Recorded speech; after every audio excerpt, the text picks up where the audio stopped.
भावानो आपण त्याचा व्हिडिओ बघून आले.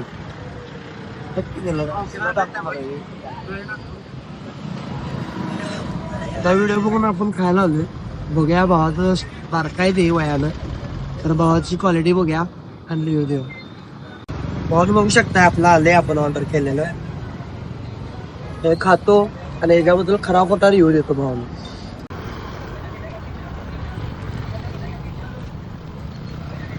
भावानं आपण चिकन कटलेट घेतलेलं आहे 30 रुपयाला. त्याची प्लेटची प्राइस 30 रुपये आहे. बरोबर भावानं एक नंबर आहे. त्या पोरग्याचा स्वभाव, त्याच्या आईबाबांचा स्वभाव बरोबर चांगला आहे भावाने. बरोबर एकदा भावाला भेट द्या, म्हणजे भावाला हातभार लागेल थोडं बिझनेस वाढवायला. आणि क्वालिटी आहे, टेस्ट, सर्व्हिस एक नंबर चांगलं आहे. बरोबर एकदा भेट द्या भावाला. एक नंबर भावा इतक्यानं दिवस टाकले हे सोडून आणि 4 जणींना. भावाचा खरोखर स्वभाव भावानं एक नंबर आहे. आणि भावानं लहान वयात मोठा घास घेतला. भावाला नक्की एकदा भेट द्यायला लागतं आणि सपोर्ट करायला लागते भावानं. एकदा यायला लागतंय क्वालिटी बघायला.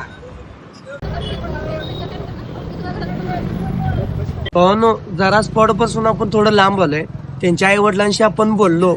त्यांचा प्रॉब्लेम असा होतोय की तो मुलगा असल्यावरच काही लोक वगैरे खायला वगैरे जात आहेत. असं करू नका भावनो. तो नसला तरी तिथं जावा. तो नसण्याचं कारण हे आहे की त्याची 10वी असल्यामुळं तो नसतोय तिथं जास्त. तुम्ही अशी चूक करू नका. आम्ही पण तीच चूक केलेली, तुम्ही पण ती करू नका.